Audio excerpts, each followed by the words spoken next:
आपके पास क्वेश्चन है जिसमें आपको दिया हुआ है which of the following is both alkyne and alkyne. A option आपके पास है कोल्बे रिएक्शन है, बी ऑप्शन पास विलियमसन सिंथेसिस है, सी आपके पास वुड्स रिएक्शन है और डी आपके पास सैंडमेयर रिएक्शन है। चलिए एनालाइज करिए। क्वेश्चन है which of the following is both alkyne and alkyne. वो रिएक्शन आपको बताना है जिससे अल्कीन और अल्कीन दोनों बनता है।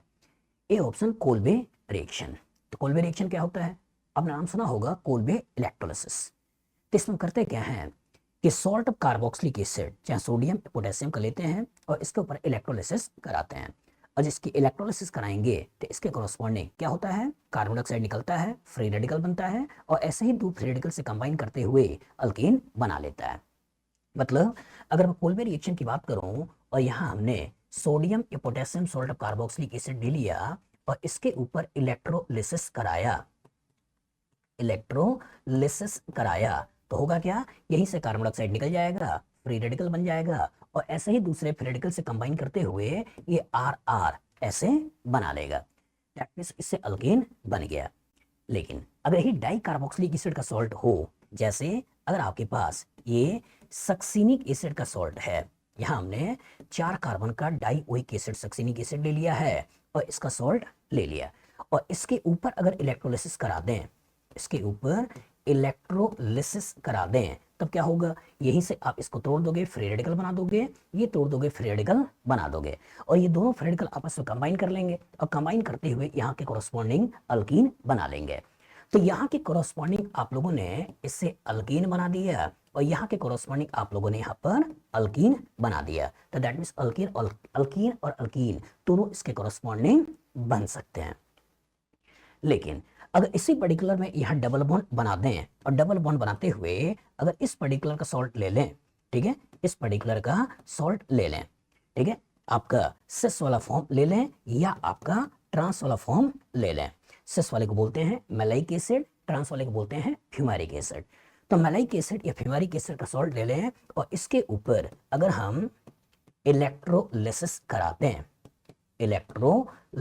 करा दें तो इसके कॉरस्पॉन्डिंग क्या होगा, ये भी टूटेगा, फ्री रेडिकल बनेगा और इसके कॉरस्पॉन्डिंग अल्काइन भी बन सकता है। तो Kolbe reaction indirectly Kolbe electrolysis की बात हो रही है तो इसके कॉरस्पॉन्डिंग अल्कीन भी बन सकता है, और यहां से अल्काइन भी बन सकता है। तो हमारा आंसर क्या है, ए। अब जरा दूसरे वाले को देख लेते हैं, विलियमसन सिंथेसिस। तो ये किस काम में आता है, ये ईथर के प्रिपरेशन के काम में आता है। तो कॉन्सेप्ट क्या होता है कि when alkyl halide is treated with alcohol in presence of base, तो बेस इसके प्रोटॉन को खींचता है, एल्कोक्साइड बनाता है, ये एल्कोक्साइड यहाँ अटैक करके हाइड्रोजन को हटा देता है और इसके कॉरस्पॉन्डिंग ROR बन जाता है। किसी ईथर का बनना होता है, इसी को बोलते हैं विलियमसन ईथर सिंथेसिस। क्या बोलना है, विलियमसन ईथर सिंथेसिस। तो विलियमसन सिंथेसिस ईथर का प्रिपरेशन में आता है, अल्कीन के प्रिपरेशन में नहीं आता है। व्हाट्स रिएक्शन, तो व्हाट्स रिएक्शन क्या है कि when alkyl halide is treated with sodium in presence of ether, it give alkene as a product. Reaction is called as Wurtz reaction. मतलब इसके कॉरस्पॉन्डिंग इसी को तोड़ना होता है, फ्री रेडिकल बनाना है, ऐसे ही दूसरे फ्री रेडिकल को कंबाइन कर देना है और कंबाइन करके अल्कीन बना देना है। तो वुड्स रिएक्शन के कॉरस्पॉन्डिंग हम अल्कीन तो बना सकते हैं लेकिन अल्कीन नहीं बना सकते हैं, इसलिए इस पर्टिकुलर को भी अवॉइड करना है और वुड्स रिएक्शन हमको नहीं लेना है। चौथा, सैंडमेयर रिएक्शन। तो सैंडमेयर रिएक्शन क्या होता है, सैंडमेयर रिएक्शन होता है कि जब बेंजीन डाइजोनियम सॉल्ट इसके ऊपर अगर हम क्यूप्रस क्लोराइड और HCl का रिएक्शन कराते हैं या क्यूप्रस ब्रोमाइड और साथ में HBr का रिएक्शन कराते हैं या क्यूप्रस साइनाइड और यहाँ पे HCl का रिएक्शन कराते हैं, तो इसके कॉरस्पॉन्डिंग हमें यहाँ से क्लोरोबेंजीन, यहाँ पर ब्रोमोबेंजीन और यहाँ पर साइनोबेंजीन का फॉर्मेशन मिलता है। तो ये सब पर्टिकुलर रिएक्शन बेटा, इस रिएक्शन को क्या बोलते हैं, सैंडमेयर रिएक्शन। तो सैंडमेयर रिएक्शन के कॉरस्पॉन्डिंग हेलोबेंजीन बना रहे हो, हमें अल्कीन और अल्कीन की बात यहाँ पर नहीं हो रही है। तो अल्कीन और अल्कीन जिस रिएक्शन से बन सकता है वो रिएक्शन कौन सा है, कोल्बे रिएक्शन या डायरेक्टली कोल्बे इलेक्ट्रोलिसिस। बताओ फ्यूचर इस तरह का क्वेश्चन आएगा, लगा लोगे। गुड। आपका क्वेश्चन है the gas liberated by the electrolysis of dipotassium succinate solution is A option ethane, B option ethyne, C option ethene और डी ऑप्शन प्रोपीन। चलिए एनालाइज करिए। द गैस लिबरेटेड, फोकस किस पे हो रही है? गैस के ऊपर। The gas liberated by electrolysis of dipotassium succinate solution is, तो डाइपोटेशियम सक्सिनेट सॉल्यूशन इज मतलब सक्सिनिक एसिड का डाइपोटेशियम सॉल्ट है। तो सक्सिनिक एसिड क्या होता है? सक्सिनिक एसिड चार कार्बन के डाइओइक एसिड होता है। तो इस पर्टिकुलर को हम नाम क्या देते हैं? Succinic acid. Succinic acid. और इसी सक्सिनिक एसिड को ऊपर क्या कह रहा है? डाइपोटेशियम। तो डाइपोटेशियम मतलब यहीं पे आपने KOH का रिएक्शन करा दिया है और इसका सॉल्ट बना दिया है। और जिसका सॉल्ट बना दिया है तो एक पोटेशियम इधर जुड़ जाएगा और दूसरा पोटेशियम इधर जुड़ जाएगा। तो ये क्या बन चुका है? डाइपोटेशियम सक्सिनेट सॉल्यूशन। तो जो डाइपोटेशियम सक्सिनेट सॉल्यूशन बना दिया है, इसको ऊपर कह रहा है कि इलेक्ट्रोलिसिस कराना है। जब हम इसके ऊपर इलेक्ट्रोलिसिस कराते हैं, कौन से इलेक्ट्रोलिसिस? कोल्बे इलेक्ट्रोलिसिस कराते हैं। तो कोल्बे इलेक्ट्रोलिसिस के कॉरस्पॉन्डिंग इसी को तोड़ना है, फ्री रेडिकल बनाना है, इसको तोड़ना है, फ्री रेडिकल बनाना है और इन्हीं दोनों फ्री रेडिकल को आपस में कंबाइन कर देना है और कंबाइन करते हुए यहां से क्या बना देना है? आपका carbon carbon double bond ethene बना देना है। अब इस इथेन के बारे में पूछ रहा है कि क्या इथेन बनेगा? नहीं। तो इथेन क्या होता है? CH3 इथेन, जो कि नहीं है। ये इथाइन, तो क्या इथाइन है? ये डबल बॉन्ड है और डबल बॉन्ड यहाँ ट्रिपल बॉन्ड की बात कर रहा है, दैट मींस इथाइन भी नहीं सोचना है। तीसरा कह रहा है इथीन, तो हाँ ये इथीन है, यही हमारा आंसर है। और डी आपसे कह रहा है प्रोपीन, तो प्रोपीन मतलब ये वाला डबल बॉन्ड, ये भी कहानी का किरदार नहीं है। तो कॉन्सेप्ट एकदम क्लियर रखिए बेटा कि अगर पोटेशियम सॉल्ट की बात करता है तो एसिड के ऊपर बेस का रिएक्शन करके इसका पोटेशियम सॉल्ट ले लो। कभी हो सकता है कि केवल सक्सिनिक एसिड लेता है और इसके ऊपर KOH या NaOH के साथ इलेक्ट्रोलिसिस करा देता, तो भी इनडायरेक्टली सॉल्ट बनाकर रिएक्शन करा देना है। अगर बोल रहा है केवल इलेक्ट्रोलिसिस, तो केयरफुल रहिएगा, आपके लेवल पे इलेक्ट्रोलिसिस का मतलब कोल्बे इलेक्ट्रोलिसिस, उसी के कॉरस्पॉन्डिंग अल्कीन बनाने की बात करते हैं। अगर ये मोनोकार्बोक्सिलिक एसिड होती और इस मोनोकार्बोक्सिलिक एसिड का अगर सॉल्ट को लेकर चल रहे होते और इसके कॉरस्पॉन्डिंग अगर मैं इलेक्ट्रोलिसिस करा रहा होता, तो यहीं से तोड़ते हैं, फ्री रेडिकल बनाते हैं, ऐसे ही फ्री रेडिकल कंबाइन कर लेगा और इसके कॉरस्पॉन्डिंग RR अल्कीन बन जाएगा। अगर डाई कार्बोक्सिलिक एसिड है तो कॉरस्पॉन्डिंग अल्कीन बन जाएगा। लेकिन यहीं पे अगर डबल बॉन्ड होता, यहीं पे अगर डबल बॉन्ड होता और डबल बॉन्ड होते हुए अगर इसका हम सॉल्ट ले रहे होते, इसका सॉल्ट ले रहे होते, चाहे इसका सिस वाले का फॉर्म का ले रहे होते हैं, चाहे ट्रांस वाले फॉर्म का ले रहे होते, और इसके ऊपर अगर हम इलेक्ट्रोलिसिस करा रहे होते, तो होगा क्या? इसके कॉरस्पॉन्डिंग इसको और इसको तोड़ देना है, फ्री रेडिकल बना देना है और इसके कॉरस्पॉन्डिंग अल्काइन भी बन सकता है। तो कोल्बे इलेक्ट्रोलिसिस से अल्कीन भी बनता है, अल्कीन भी बनता है और अल्काइन भी बनता है। एकदम अच्छे लेवल पे तैयार रहिएगा। बताओ फ्यूचर इस तरह का क्वेश्चन आएगा, लगा लोगे? गुड। आपके पास क्वेश्चन है on electrolysis of potassium succinate solution the hydrocarbon obtained is, A option ethene, B option ethane, C option ethyne और D option all of these. Analyse करिए। क्वेश्चन क्या है? On electrolysis of potassium succinate solution the hydrocarbon obtained is. Analyse करिए। सबसे पहले potassium succinate solution मतलब है क्या? सक्सिनिक एसिड से आया हुआ सॉल्ट है। तो सक्सिनिक एसिड क्या होता है? 4 कार्बन की डाई कार्बोक्सिलिक एसिड, इसी को बोलते क्या है? Succinic acid. सक्सिनिक एसिड, आपने यहां सक्सिनिक एसिड ले लिया है और इसके ऊपर KOH का रिएक्शन करा दिया। KOH एक बेस है, इसके एसिडिक हाइड्रोजन को खींच लेगा और एसिडिक हाइड्रोजन को खींचते हुए यहां पर वो पोटेशियम सॉल्ट बना देगा। और जो potassium salt of succinic acid लिया है, तो इसी के बाद बोल रहा है पोटेशियम सक्सिनेट। ये क्या हो गया? पोटेशियम क्या हो गया? सक्सिनेट। आपने पोटेशियम सक्सिनेट ले लिया। अब इसके ऊपर क्या कह रहा है? इलेक्ट्रोलिसिस करानी है। और जो इसके ऊपर अगर मैं इलेक्ट्रोलिसिस कराता हूं तो होगा क्या? इसी पर्टिकुलर को यहां से तोड़ देते हैं, फ्री रेडिकल बना देते हैं, इसको तोड़ देते हैं, फ्री रेडिकल बना देते हैं और उन्हीं का आपस में कंबाइन कर लेते हैं। और कंबाइन करते हुए ये इथीन हमको बनाना होता है। अभी आपसे पूछ रहा है क्या कि इथीन है क्या इथेन है? नहीं, इथेन क्या होता है? CH3 क्या ये इथाइन है? नहीं, इथाइन क्या होता है? CH triple bond CH। ये भी बात मत करिए। ऑल ऑफ दिस, क्या ऑल ऑफ दिस की बात करेंगे? नहीं। तो इंपॉर्टेंट क्या है बेटा कि हम कोई भी इलेक्ट्रोलिसिस में अगर मोनो कार्बोक्सिलिक एसिड का सॉल्ट लेके चलते हैं और इसके ऊपर अगर इलेक्ट्रोलिसिस कराया जाए और इसको तोड़ के फ्री रेडिकल बना दें और दूसरे से कंबाइन कर जाए तो इसके कॉरस्पॉन्डिंग RR अल्कीन बनेगा। लेकिन अगर अगर यहीं पे हमने यहाँ पे डाई कार्बोक्सिलिक एसिड का सॉल्ट ले लिया और इसके ऊपर अगर इलेक्ट्रोलिसिस कराया तो इसके कॉरस्पॉन्डिंग यहाँ पे तोड़ना है और इसके कॉरस्पॉन्डिंग अल्कीन बनाना है। लेकिन यहीं पे अगर बीच में डबल बॉन्ड होता और इसके ऊपर अगर इलेक्ट्रोलिसिस करा रहे होते, चाहे सिस को लेकर करा रहे होते चाहे ट्रांस को लेकर करा रहे होते, तो इसके कॉरस्पॉन्डिंग इसको तोड़ते हैं और इसके इलेक्ट्रोलिसिस से अल्काइन बनता है।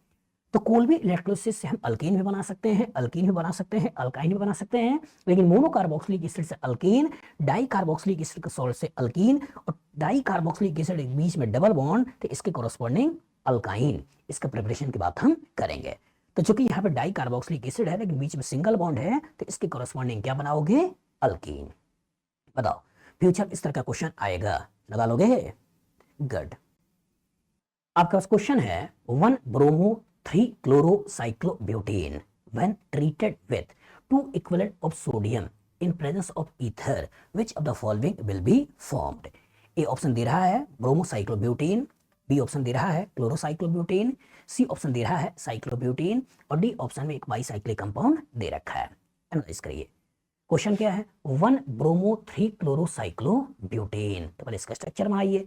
साइक्लोब्यूटेन, तो आपने साइक्लोब्यूटेन बना दिया। इसी को नंबर दे दिया 1, ये 2, ये 3, ये 4 नंबर दे दिया। 1 ब्रोमो, तो यहाँ पे आपने ब्रोमो लगा दिया। 3 क्लोरो, तो यहाँ आपने 3 क्लोरो लगा दिया। तो 1 bromo 3 chlorocyclobutane when treated with 2 equivalent of sodium, तो इसके ऊपर किसका रिएक्शन करा रहे हो? 2 इक्विवेलेंट सोडियम का रिएक्शन करा रहे हैं इन presence of ether, in presence of ether, in presence of ether. और पूछ रहा है which of the following compound will be formed, इससे क्या बनेगा? सोचिए, कोई रिएक्शन याद आ रहा है कि when alkyl halide is treated with sodium in presence of ether, कुछ याद आया? कि when alkyl halide is treated with sodium in presence of ether give alkene as a product. Reaction is called as Wurtz reaction. कौन सा reaction है ये? Reaction कौन सा है? वुर्ट्ज रिएक्शन। वुर्ट्ज रिएक्शन, तो इसका मतलब इसी वुर्ट्ज रिएक्शन को लेते हुए आपसे क्वेश्चन को बनाया गया है। तो करना क्या है कि एक इक्विवेलेंट सोडियम इस कार्बन ब्रोमीन को तोड़ देगा और दूसरा इक्विवेलेंट सोडियम इस कार्बन क्लोरीन को तोड़ देगा। और जब कार्बन ब्रोमीन और कार्बन क्लोरीन को तोड़ने के बाद फ्री रेडिकल सोचोगे तो एक रेडिकल यहाँ होगा, एक रेडिकल यहाँ होगा। अब यही इंट्रामोलिकुलरली आपस में जुड़ जाएंगे और जुड़ते हुए कॉरस्पॉन्डिंग हमको ये प्रोडक्ट दे देंगे। तो कॉन्सेप्ट एकदम क्लियर रखिएगा कि अगर एक ही अल्काइल हैलाइड है, सिस्टम में एक ही हैलोजन है जिसको तोड़कर जो फ्री रेडिकल बनाया वो दूसरी आर्थ रेडिकल से कंबाइन करके अल्कीन बनाएगा। लेकिन अगर कभी सिस्टम के अंदर दो फ्री रेडिकल एक में बन रहे हो तो आपस में कंबाइन करते हुए साइक्लो अल्कीन भी बना सकते हैं। क्लियर है? क्योंकि सिस्टम में पहले से रिंग था इसलिए आपने बाईसाइक्लिक की बात कर ली, लेकिन अगर रिंग नहीं होता तो इसका मतलब मोनोसाइक्लिक बन जाता। जैसे मान लो कहानी ऐसे होता, यहाँ आपने Br लगाया होता और यहाँ Cl लगाया होता और इसके ऊपर सोडियम ईथर के रिएक्शन की बात कर रहे होते तो इसके कॉरस्पॉन्डिंग क्या बनता? ये टूटता, ये टूटता, ये फ्रेडिकल आपस में कंबाइन कर लेता और कंबाइन करके क्या बना लेता? साइक्लोप्रोपेन। लेकिन चूंकि इधर आपस में कनेक्टेड था इसलिए भी आपस में कनेक्टेड हो गया और कनेक्टेड के कॉरस्पॉन्डिंग अपने ये बना लिया। तो एकदम क्लियर हो बेटा कि जब कहानी में अल्काइल हैलाइड देखे, जब कहानी में सोडियम दिखे, जब कहानी में ईथर देखे तो रिएक्शन कौन सा हो रहा होगा? रिएक्शन हो रहा है वुर्ट्ज रिएक्शन। बताओ फ्यूचर में इस तरह का क्वेश्चन आएगा, लगा लोगे? गुड। आपका क्वेश्चन है photochemical halogenation of alkene is an example of. A option दे रहा है इलेक्ट्रोफिलिक सब्स्टिट्यूशन, बी ऑप्शन दे रहा है न्यूक्लियोफिलिक सब्स्टिट्यूशन, सी ऑप्शन दे रहा है फ्री रेडिकल सब्स्टिट्यूशन और डी ऑप्शन दे रहा है न्यूक्लियोफिलिक एडिशन। एनालाइज करिए। क्वेश्चन क्या है? फोटोकेमिकल हैलोजिनेशन ऑफ अल्कीन, किसका? अल्कीन का। और जब अल्कीन की बात करते हैं तो अल्कीन के अंदर होगा क्या? कार्बन कार्बन और कार्बन हाइड्रोजन का बॉन्ड होगा। तो कार्बन जिसकी इलेक्ट्रॉनिगेटिविटी 2.5 है, इसकी इलेक्ट्रॉनिगेटिविटी 2.5 है, और हाइड्रोजन की इलेक्ट्रॉनिगेटिविटी 2.1 है। तो इनके बीच में पोलैरिटी एकदम नहीं है और इनके बीच में पोलैरिटी नेग्लिजिबल है। और जो इनके बीच में पोलैरिटी नहीं है, मॉलिक्यूलर पोलैरिटी नहीं है, मतलब सिस्टम नॉन पोलर है। और जो नॉन पोलर है तो कोई इलेक्ट्रोफाइल और कोई न्यूक्लियोफाइल का रिएक्शन नहीं होगा। और जो इलेक्ट्रोफाइल न्यूक्लियोफाइल का रिएक्शन नहीं होगा तो कौन रिएक्शन करेगा? Free radical. अब फ्री रेडिकल बनेगा कैसे? तो फ्री रेडिकल बनने के लिए फोटोकेमिकल मतलब क्या है? एनर्जी डालकर बॉन्ड को तोड़ा जाता है। और जो एनर्जी बॉन्ड को डालकर बॉन्ड को तोड़ा जाता है, यही बॉन्ड टूट जाता है, फ्री रेडिकल बन जाता है और कंबाइन करते हुए आपका हेलो अल्केन दे देगा। एक जनरल रिएक्शन आपको याद होगा कि जब आप मीथेन के ऊपर क्लोरीन का रिएक्शन करते हैं इन प्रेजेंस ऑफ लाइट, तो इसके कोरस्पॉन्डिंग मिथाइल क्लोराइड बनता है। ये तो होता है। हमने क्या पढ़ाया होगा कि लाइट एनर्जी देकर पहले चेन इनिशिएशन में इस पर्टिकुलर क्लोरीन को तोड़ता है और क्लोरीन को तोड़ते हुए क्लोरीन फ्री रेडिकल बनाता है। चेन इनिशिएट हो गया है, अब यही आगे कहीं ना कहीं रिएक्शन करेगा। तो ये जो Cl फ्री रेडिकल है ये करता क्या है? इसे मीथेन के कार्बन हाइड्रोजन बॉन्ड को तोड़ता है और तोड़ने के कोरस्पॉन्डिंग यहाँ से CH3 फ्री रेडिकल दे देता है और HCl सिस्टम से निकल जाता है। ये जो CH3 फ्री रेडिकल है, ये CH3 free radical even chlorine के साथ रिएक्शन करके इस बॉन्ड को तोड़ सकता है और यहाँ के कोरस्पॉन्डिंग मिथाइल क्लोराइड और साथ में Cl फ्री रेडिकल बन जाता है। तो इस स्टेप को बोलते हैं चेन इनिशिएशन है, इसे बोलते हैं चेन प्रोपोगेशन है। और जितने फ्री रेडिकल हैं आपस में कंबाइन हो जाते हैं उसे बोलते हैं कि चेन टर्मिनेशन है। मतलब कि यहाँ पे Cl फ्री रेडिकल दूसरे Cl फ्री रेडिकल से कंबाइन करके क्लोरीन बना सकता है, CH3 फ्री रेडिकल दूसरे CH3 फ्री रेडिकल से कंबाइन करके इसके कोरस्पॉन्डिंग इथेन बना सकता है और CH3 free radical Cl free radical से कंबाइन करके कोरस्पॉन्डिंग क्लोरोमीथेन बना सकता है। इसे बोलते क्या है? Chain termination. तो इस सारी रिएक्शन में आपने यहाँ पे क्या डाला है? लाइट। तो लाइट की मौजूदगी में रिएक्शन कर रहे हैं और जो लाइट की मौजूदगी में रिएक्शन कर रहे हैं इसलिए बोलते क्या है? फोटोकेमिकल। और चूंकि हेलोजन आ रहा है, रिएक्शन कौन सा है? हेलोजिनेशन। तो अल्केन से क्लोरो अल्केन का बनना फोटोकेमिकल हेलोजिनेशन का एग्जांपल है और इसमें अटैकिंग स्पीशीज कौन सा है? Free radical. और फ्री रेडिकल टूट रहा है, फ्री रेडिकल में कार्बन हाइड्रोजन बॉन्ड टूट रहा है और एक नया कार्बन क्लोरीन बॉन्ड बन रहा है। तो सिग्मा बॉन्ड टूट रहा है, सिग्मा बॉन्ड बन रहा है, तो रिएक्शन कौन सा है? सब्स्टिट्यूशन। और सबसे पहले अटैक किसने किया है? Free radical. तो नेचर ऑफ रिएक्शन कौन सा है? Free radical substitution reaction. तो पहला बोल रहा है इलेक्ट्रोफिलिक, भूल जाइए, दूसरा न्यूक्लियोफिलिक, भूल जाइए, तीसरा फ्री रेडिकल सब्स्टिट्यूशन, यही हमारा आंसर है। और डी में बोल रहा है nucleophilic addition reaction, that means इसे भी भूल जाइए। बताओ फ्यूचर इस तरह का क्वेश्चन आएगा, लगा लोगे? गुड। आपके पास क्वेश्चन है on mixing a certain alkane with chlorine and irradiating it with ultraviolet light, it forms only one monochloroalkane. This alkane could be A option pentane, B option isopentane, C option neopentane और D option propane. Analyse करिए question क्या कर रहा है? On mixing certain alkane, किसकी बात कर रहे हैं? अल्केन की। With chlorine and irradiating with ultraviolet light, मतलब लाइट की मौजूदगी में अल्केन का हेलोजिनेशन रिएक्शन है। लाइट की मौजूदगी में अल्केन का हेलोजिनेशन क्लोरीनेशन रिएक्शन है। अब बोल क्या रहा है? It form only one product. इसके कोरस्पॉन्डिंग कितना बन रहा है? केवल एक मोनोक्लोरो प्रोडक्ट बन रहा है। अब आपसे अल्केन पूछ रहा है और जो क्वेश्चन से केवल एक मोनोक्लोरो अल्केन बन रहा है तो इसका जो अल्केन है उस अल्केन के अंदर एक ही केमिकली डिफरेंट हाइड्रोजन है। Only one chemically different hydrogen, chemically different hydrogen इसके अंदर मौजूद है। मतलब उसी हाइड्रोजन को हटा के जो प्रोडक्ट बनाओगे तो केवल एक ही बनेगा। अगर एक से ज्यादा केमिकली डिफरेंट हाइड्रोजन होते तो उसके कोरस्पॉन्डिंग एक से ज्यादा अल्काइल हैलाइड बनता। अभी आपको चेक कर लेना है। तो इंपॉर्टेंट इन्हीं के सारे के स्ट्रक्चर बनाने हैं और एनालाइज करना है किसके अंदर केमिकली डिफरेंट हाइड्रोजन केवल एक है। एनालाइज करिए। पहला बोल रहा है पेंटेन। तो जब आपने पेंटेन का स्ट्रक्चर बनाया तो सोचिए, अगर मैं यहां से हाइड्रोजन को हटाकर Cl लगाऊं तो इसके कोरस्पॉन्डिंग आएगा 1 क्लोरोपेंटेन। यहां से हटाऊं और Cl लगाऊं तो इसके कोरस्पॉन्डिंग आएगा 2 क्लोरोपेंटेन। यहां से हटाऊं तो इसके कोरस्पॉन्डिंग आएगा 3 क्लोरोपेंटेन। यहां से अगर हटाता हूं तो 2 क्लोरो, यहां से हटाता हूं 1 क्लोरो, तो इसका 3 प्रोडक्ट बनने की संभावना है। और जो 3 प्रोडक्ट बनने की संभावना है तो इसके अंदर 3 केमिकली डिफरेंट हाइड्रोजन है, तो ये हमारा आंसर नहीं है। दूसरा आइसोपेंटेन।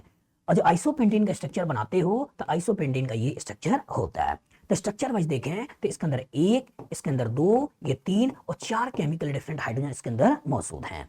यहां से अगर हाइड्रोजन को हटाओगे तो इसके कोरस्पॉन्डिंग एक स्ट्रक्चर ये बनेगा। यहां से अगर हाइड्रोजन हटाओगे तो इसके कोरस्पॉन्डिंग ये बनेगा। यहां से हाइड्रोजन हटाओगे तो इसके कोरस्पॉन्डिंग ये बनेगा और यहां से हाइड्रोजन हटाओगे तो इसके कोरस्पॉन्डिंग ये बनेगा। इसका नाम देखो तो 1 क्लोरो 2 मिथाइल है, इसको देखो तो 2 क्लोरो 2 मिथाइल है, इसको देखो तो 1 क्लोरो 2 और ये 3 2 क्लोरो 3 मिथाइल है और इसको देखो तो 1 2 3 4 मतलब 1 क्लोरो 3 मिथाइल है। तो दैट मींस इसके अंदर केमिकली डिफरेंट हाइड्रोजन कितने हैं? 4। तो इससे 4 प्रोडक्ट बनने की संभावना है। नियोपेंटीन, और जो नियोपेंटीन लेके चलते हो तो नियोपेंटीन का स्ट्रक्चर ये होता है। और ध्यान से देखो ये भी CH3, ये भी CH3, ये भी CH3, ये भी CH3, तो इसके अंदर केवल एक ही केमिकल डिफरेंट हाइड्रोजन है। और जो केवल एक ही केमिकल डिफरेंट हाइड्रोजन है तो इसके कोरस्पॉन्डिंग स्ट्रक्चर बनाओगे वो केवल ये वाला बनेगा। अब क्वेश्चन कह रहा है कि केवल एक ही चाहिए, तो एक ही चाहिए तो आंसर कौन सा हो गया? सी।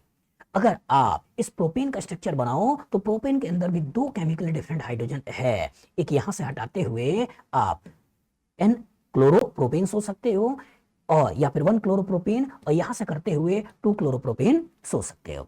और जो क्वेश्चन में कह रहा है केवल एक ही चाहिए, केवल एक ही प्रोडक्ट चाहिए, तो जो हमारा आंसर निकल के आएगा वो क्या निकल के आएगा? नियोपेंटेन। बताओ फ्यूचर इस तरह का क्वेश्चन आएगा, लगा लोगे? गुड। आपका क्वेश्चन है the number of chiral compounds produced upon monochlorination of 2 methyl butane is. A option दे रहा है 1, बी ऑप्शन दे रहा है 4, सी ऑप्शन दे रहा है 6 और डी ऑप्शन दे रहा है 8। एनालाइज करिए। The number of chiral compounds produce upon monochlorination of 2 methyl butane is. तो सबसे पहले 2 मिथाइल ब्यूटेन का स्ट्रक्चर बनाते हैं और सबसे पहले 2 मिथाइल ब्यूटेन का स्ट्रक्चर बनाया तो बन गया। अब इसका प्रपोज कह रहा है मोनोक्लोरिनेशन करा रहा है। अच्छा मोनोक्लोरिनेशन करा रहा है तो क्लोरीन और लाइट का इसके ऊपर हमने रिएक्शन कराया और जब क्लोरीन लाइट का इसके ऊपर रिएक्शन कराया तो इसके कोरस्पॉन्डिंग जितने भी केमिकली डिफरेंट हाइड्रोजन होंगे उसके कोरस्पॉन्डिंग प्रोडक्ट बन जाएंगे। तो कितने केमिकल डिफरेंट हाइड्रोजन है? इसके अंदर एक केमिकल डिफरेंट हाइड्रोजन है यहाँ, एक केमिकल डिफरेंट हाइड्रोजन है यहाँ, एक डिफरेंट है यहाँ और एक डिफरेंट है यहाँ। तो 4 प्रोडक्ट बन जाएंगे, नाम जिनका डिफरेंट होगा। तो हम इसको बना लें तो एक जो स्ट्रक्चर बना वो आपका ये बन गया, दूसरा स्ट्रक्चर बना वो आपका ये बन गया, तीसरा स्ट्रक्चर बना वो आपका ये बन गया और चौथा स्ट्रक्चर बना वो आपका ये बन गया। लेकिन क्वेश्चन क्या कह रहा है कि कायरल कंपाउंड हमको चाहिए और जो कायरल कंपाउंड चाहिए तो कायरल कार्बन देखो और जो कायरल कार्बन देखो तो यहां अगर हाइड्रोजन हटा के Cl लगाओ तो ये तो कायरल नहीं है, लेकिन इसके बारे में सोचो। एक CH3, एक इथाइल, एक CH2Cl और एक H। तो इसका मतलब अगर ये कायरल कार्बन है तो इसके कोरस्पॉन्डिंग एक R भी फॉर्म होगा और एक S भी फॉर्म होगा। तो इसके कोरस्पॉन्डिंग कितने हो गए? 2। इधर आ जाओ तो इधर आ जाओ तो ये भी CH3 है, ये भी CH3 है, दैट मींस कायरल कार्बन नहीं है। बोल जाओ इधर आ जाओ तो यहाँ अगर ध्यान से देखो तो यहाँ लगा हुआ है H, यहाँ लगा हुआ CH3, यहाँ लगा हुआ Cl और यहाँ लगा हुआ आइसोप्रोपाइल, दैट मींस ये भी कायरल कार्बन है। और इसके अंदर भी कायरल कार्बन है तो इसके कोरस्पॉन्डिंग भी R होगा और एक S होगा, तो दैट मींस यहाँ से भी कितने बनेंगे? 2। इधर आ जाओ तो इधर देखो तो CH2 यहाँ C पे 2 मिथाइल, दैट मींस इसमें भी कायरल कार्बन नहीं है, भूल जाओ। तो कह रहा है कि टोटल कायरल कंपाउंड बताओ, तो एक कंपाउंड ये भी है, एक कंपाउंड ये भी है, एक कंपाउंड ये भी है, एक कंपाउंड ये भी है, तो टोटल कितने हो गए? 2 और 2। हमारा आंसर कितना हो गया? 4। अब यही 4 देखना है तो ए में 1 बोल रहा है, बी में 4 बोल रहा है, यही आंसर है। जो क्वेश्चन में कायरल कंपाउंड बोला है, केयरफुल रहिएगा, ये वाला फॉर्म अलग और ये वाला फॉर्म अलग, क्योंकि इंडिविजुअल लेवल पे कायरल ये ऑप्टिकली एक्टिव, ये भी इंडिविजुअल लेवल पे कायरल ये भी ऑप्टिकली एक्टिव, दैट मींस दोनों अलग अलग सोचना है। यहाँ भी इंडिविजुअल लेवल पे ऑप्टिकली एक्टिव अलग सोचना है, इंडिविजुअल लेवल पे ऑप्टिकली एक्टिव अलग सोचना है। स्ट्रक्चर वाइज कहता, नाम वाइज कहता तो नाम वाइज ये दोनों का नाम सेम होगा, लेकिन स्टीरियोकेमिस्ट्री के कॉरस्पॉन्डिंग ये दोनों अलग अलग होंगे। उसी तरह नाम वाइज ये दोनों सेम होंगे, लेकिन स्टीरियोकेमिस्ट्री के कॉरस्पॉन्डिंग ये दोनों अलग अलग होंगे। और जो स्टीरियोकेमिस्ट्री के कॉरस्पॉन्डिंग अलग अलग होंगे तो इसे कायरल कंपाउंड में अलग अलग ही देखना होता है। बताओ फ्यूचर इस तरह का क्वेश्चन आएगा, लगा लोगे? गुड। आपके पास क्वेश्चन है of the 5 isomeric hexane the isomer which can give 2 monochlorinated compound is. A option दे रहा है 2 मिथाइल पेंटेन, बी ऑप्शन दे रहा है 2 डाइमिथाइल ब्यूटीन, सी ऑप्शन दे रहा है 2 डाइमिथाइल ब्यूटेन और डी ऑप्शन दे रहा है N हेक्सेन। एनालाइज करिए। Of the 5 isomeric hexane, isomeric hexane, तो ठीक है, मतलब हेक्सेन के आइसोमर है, ठीक है, isomers which can give 2 monochlorinated compound, मतलब इनडायरेक्टली फिर से क्या बोल रहा हूं कि जिसके अंदर 2 केमिकल डिफरेंट हाइड्रोजन होगा वही 2 मोनोक्लोरो प्रोडक्ट बनाएगा। तो इसका इन चारों का स्ट्रक्चर को बनाइए और देखिए किसके अंदर 2 केमिकल डिफरेंट हाइड्रोजन है। तो पहला बोल रहा है 2 मिथाइल पेंटेन, तो जब आपने 2 मिथाइल पेंटेन बनाया तो स्ट्रक्चर बना, केमिकल डिफरेंट हाइड्रोजन एक यहाँ है, ये और ये सेम है, इसलिए भूल जाओ, एक यहाँ है, एक यहाँ है, एक यहाँ है, एक यहाँ है, तो 1 2 3 4 5, इसके अंदर 5 केमिकल डिफरेंट हाइड्रोजन है, मतलब इसके कॉरस्पॉन्डिंग 5 स्ट्रक्चर बनेगा, जो कि नहीं चाहिए।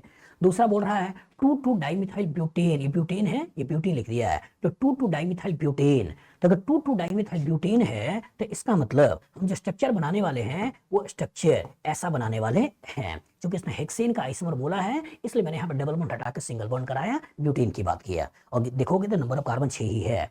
अब बोल रहा है कि 2 केमिकल डिफरेंट हाइड्रोजन हमको चाहिए, इसमें देखो इसके अंदर एक यहाँ है, ये तीनों एक जैसे हैं, यहाँ हाइड्रोजन है नहीं, एक यहाँ है और एक यहाँ है, तो इसके अंदर केमिकल डिफरेंट हाइड्रोजन कितने हैं 3, और जो इसके अंदर केमिकल डिफरेंट हाइड्रोजन 3 है दैट मींस ये भी हमारा आंसर नहीं है। तीसरा बोला 2 डाइमिथाइल ब्यूटेन, और 2 डाइमिथाइल ब्यूटेन का स्ट्रक्चर बनाओगे तो ऐसा बनेगा, और ध्यान से देखो ये सारे के सारे जो CH3 हैं, ये सारे का सारे CH3 एक जैसे हैं, तो एक हो गया, और ये सारा का सारा CH जो है वो एक जैसा है, दैट मींस यही 2 हमारे हाइड्रोजन केमिकल डिफरेंट है, और इन्हीं का हाइड्रोजन घटा के जब Cl को लगाओगे तो अलग अलग प्रोडक्ट बनेगा, तो यही हमारा क्या है आंसर है। चौथे का देखो, चौथा बोल रहा है एन हेक्सेन, और जो एन हेक्सेन का स्ट्रक्चर बनाओगे तो 2 4 6 हमने बना दिया, इसके अंदर केमिकल डिफरेंट, ये अलग है, ये सेम, ये अलग है, ये और ये सेम, ये अलग है, ये और ये सेम, तो इसके अंदर 3 केमिकल डिफरेंट हाइड्रोजन है, और जब 3 केमिकल डिफरेंट हाइड्रोजन है लेकिन हमें केवल 2 ही चाहिए, इसलिए इस पर्टिकुलर को भी हटाइए। तो जब भी कभी ऐसा क्वेश्चन आए जिसमें बोले कि 2 मोनोक्लोरो 3 मोनोक्लोरो, इनडायरेक्टली ये बोलना चाहता है तो सबस्ट्रेट के अंदर केमिकल डिफरेंट हाइड्रोजन का नंबर जो है वो 2 या 3 है। बताओ फ्यूचर में इस तरह का क्वेश्चन आएगा, लगा लोगे? गुड। आपका क्वेश्चन है 2 methyl butane on reacting with bromine in presence of sunlight give mainly. A option दे रहा है 1 bromo 3 methyl butane, B option दे रहा है 1 bromo 2 methyl butane, C option दे रहा है 2 ब्रोमो 3 मिथाइल ब्यूटेन, और डी ऑप्शन दे रहा है 2 ब्रोमो 2 मिथाइल ब्यूटेन। एनालाइज करिए। 2 मिथाइल ब्यूटेन, तो पहले स्ट्रक्चर बनाइए, 2 methyl butane on reacting with bromine, on reacting with bromine in presence of sunlight, in presence of sunlight, in presence of sunlight, ठीक है, give mainly, इसे क्या देगा mainly, मतलब मेजर प्रोडक्ट आपसे पूछ रहा है। अच्छा मेजर प्रोडक्ट आपसे पूछ रहा है तो फोटोकेमिकल हैलोजिनेशन रिएक्शन की बात हो रही है, और जब फोटोकेमिकल हैलोजिनेशन रिएक्शन की बात हो रही है तो स्टेबिलिटी ऑफ फ्री रेडिकल देखना है, मतलब केमिकल डिफरेंट हाइड्रोजन एक आपके पास ये है, एक आपके पास ये है, एक आपके पास ये है, और एक आपके पास ये है, तो 4 केमिकल डिफरेंट हाइड्रोजन है, लेकिन चारों में कहां से स्टेबिलिटी ऑफ रेडिकल ज्यादा है उसी का आपको पकड़ना है। यहां अगर फ्री रेडिकल बनाए तो केवल 2 हाइपर कंजुगेशन, यहां फ्री रेडिकल बनाए तो 4 हाइपर कंजुगेशन, यहां फ्री रेडिकल बनाए तो केवल 1 हाइपर कंजुगेशन, लेकिन यहां फ्री रेडिकल बनाए तो 3 3 6 और 2 8 हाइपर कंजुगेशन, तो दैट मींस यही का फ्री रेडिकल सबसे ज्यादा स्टेबल है। और जब यही का फ्री रेडिकल सबसे ज्यादा स्टेबल है, 3 3 6 और 2 8 सबसे ज्यादा स्टेबल है, तो इसी को बनाना है और यही पे Br लगा देना है, और जब यही पे Br लगा देना है तो ये हमारा प्रोडक्ट बन गया। अब यही नाम वाइज मिला लेना है, तो इसका जो नाम आया ये 1 ये 2 ये 4, तो क्या बन गया 2 ब्रोमो 2 मिथाइल ब्यूटेन, क्या बन गया 2 ब्रोमो 2 मिथाइल और आगे ब्यूटेन, इसी को आपको पकड़ लेना है। तो पहला कह रहा है 1 ब्रोमो भूल जाइए, दूसरा कह रहा है 1 ब्रोमो भूल जाइए, ये बोल रहा है 2 ब्रोमो ठीक है, लेकिन आगे 2 मिथाइल, ये 3 मिथाइल कह रहा है भूल जाइए, और 2 ब्रोमो 2 मिथाइल ब्यूटेन यही हमारा आंसर है। तो बताओ फ्यूचर में इस तरह का क्वेश्चन आएगा, लग जाएगा?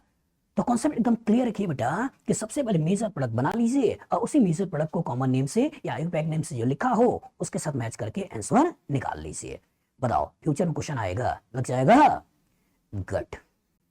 आपके पास क्वेश्चन है यहाँ पर 1 2 3 4, यहाँ पे 4 कार्बन लंबी चेन है, 2 पे मिथाइल है, तो 2 मिथाइल ब्यूटेन है, इसके ऊपर क्लोरीन लाइट का रिएक्शन है, इसके कॉरस्पॉन्डिंग N बना है जो करेक्ट आइसोमेरिक प्रोडक्ट्स हैं, जिसमें मॉलिक्यूलर फार्मूला C5H11Cl है। इसके ऊपर फ्रैक्शनल डिस्टिलेशन करने से m बन रहा है और पूछ रहा है कि आइसोमेरिक प्रोडक्ट m ये कितने हैं। तो what is the value of n and m आपको दे रहा है। ए ऑप्शन में 6 6 है, बी ऑप्शन में 6 4 है, सी ऑप्शन में 4 4 है और डी ऑप्शन में 3 3 है। एनालाइज करिए। तो 2 मिथाइल ब्यूटेन, इसको थोड़ा सही से बना लें तो ये बन गया और इसके ऊपर क्लोरीन और लाइट का रिएक्शन हो रहा है। सोचिए, मोनोक्लोरिनेशन की बात कर रहे हैं, फोटो हेलोजिनेशन की बात कर रहे हैं, तो जितने केमिकल डिफरेंट हाइड्रोजन होगा उसी जगह पे Cl को लगाना है। तो कितने केमिकल डिफरेंट हाइड्रोजन है? 1 2 3 और 4 केमिकल डिफरेंट हाइड्रोजन यहां पर हैं। और जो 4 केमिकल डिफरेंट हाइड्रोजन है तो चारों जगहों पे Cl को लगा सकते हैं। तो एक बार हमने Cl को यहां लगा दिया, एक बार Cl को यहां लगा दिया, एक बार Cl को यहां लगा दिया और एक बार Cl को यहां लगा दिया, ये तो बनेगा। अब सोचिए, क्वेश्चन कह रहा है कि आइसोमेरिक प्रोडक्ट, और जो आइसोमेरिक प्रोडक्ट की बात कर रहा है तो अगर क्वेश्चन में स्टीरियोकेमिस्ट्री होगा तो उसे भी पकड़ना है। तो इसको अगर आप ध्यान से देखो तो जब आपने यहां पर Cl को लगाया है तो इस कार्बन के बारे में सोचो, ये सेंटर कायरल है। क्यों? क्योंकि एक मिथाइल है, एक इथाइल है, एक CH2Cl है और एक H है, ये कायरल है। और एक कायरल कार्बन है तो इसके कोरस्पॉन्डिंग R भी होगा और एक S भी होगा, तो इसके कोरस्पॉन्डिंग 2 प्रोडक्ट बनेंगे। यहां आ जाओ, तो इसके अंदर CH3 सेम है, ये कायरल नहीं है, तो इसके कोरस्पॉन्डिंग 1 बनेगा। इसको ध्यान से देखो, H अलग, Cl अलग, मिथाइल अलग, आइसोप्रोपाइल अलग, ये भी कायरल है। और यहाँ मिथाइल मिथाइल सेम है, ये कायरल नहीं है। तो जब ये भी कायरल है तो इसके कोरस्पॉन्डिंग भी एक R होगा और S होगा, तो दैट मींस यहां भी हम 2 के बारे में सोचेंगे। और जब यहां आ जाओ तो यहां पे देखो CH2 इस कार्बन 2 मिथाइल, तो ये कायरल नहीं है, इसका कोरस्पॉन्डिंग एक आपने सोच लिया। मतलब कि आपने 2 1 3 और 2 5 1 6, तो इसका जो n है, इस n की वैल्यू कितनी हो गई? 6। अब क्या है कि इसके ऊपर फ्रैक्शनल डिस्टिलेशन कराने के बाद कितने फ्रैक्शन बने हैं। तो अगर इन दोनों को देखा जाए तो R और S मिरर इमेज है, और जो मिरर इमेज है इसका मतलब ये पेयर ऑफ एनहांसर की बात कर रहे हैं, और पेयर ऑफ एनहांसर के melting point boiling point same होता है। तो जब इनका फ्रैक्शनल डिस्टिलेशन कराओगे तो दोनों के कोरस्पॉन्डिंग एक ही फ्रैक्शन आएगा। इसका नाम चूंकि अलग है तो इसके कोरस्पॉन्डिंग अलग नाम से, मतलब अलग फ्रैक्शन आया। अगेन यहां भी आ जाओ तो ये दोनों भी आपस में पेयर ऑफ एनहांसर है, एक दूसरे के मिरर इमेज है, इनकी प्रॉपर्टीज भी सेम होगी, बॉइलिंग पॉइंट सेम होगी, दैट मींस इसका भी फ्रैक्शनल डिस्टिलेशन कराओगे तो इसके कोरस्पॉन्डिंग फ्रैक्शन केवल एक ही आएगा। और इसका नाम अलग है तो इसके कोरस्पॉन्डिंग एक फ्रैक्शन आ गया। तो टोटल फ्रैक्शन की बात करें तो 1 2 3 और 4, तो टोटल फ्रैक्शन कितने हो गए? 4। तो ये जो m की वैल्यू आएगी बेटा, ये m की वैल्यू कितनी हो गई? 4। तो ये आपको देखना है कि n और m पूछ रहा है, तो n की वैल्यू कितनी हो गई? 6 और m की वैल्यू कितनी हो गई? 4 6 4। पहला 6 6 है, दूसरा 6 4 है, यही हमारा आंसर है। यहाँ 4 4 की बात कर रहा है, यहाँ 3 3 की बात कर रहा है। तो कॉन्सेप्ट एकदम क्लियर रखिएगा कि नाम में अगर डिफरेंस है तो फ्रैक्शन तो अलग आएगा ही आएगा। जब स्टीरियो आइसोमर होता है और अगर वो एनसोमर होता है तो फ्रैक्शन 1 आता है, लेकिन अगर वो डायस्टेरियोमर होता है तो फ्रैक्शन 2 आता है। बताओ, फ्यूचर में इस तरह का क्वेश्चन आएगा, लगा लोगे? गुड।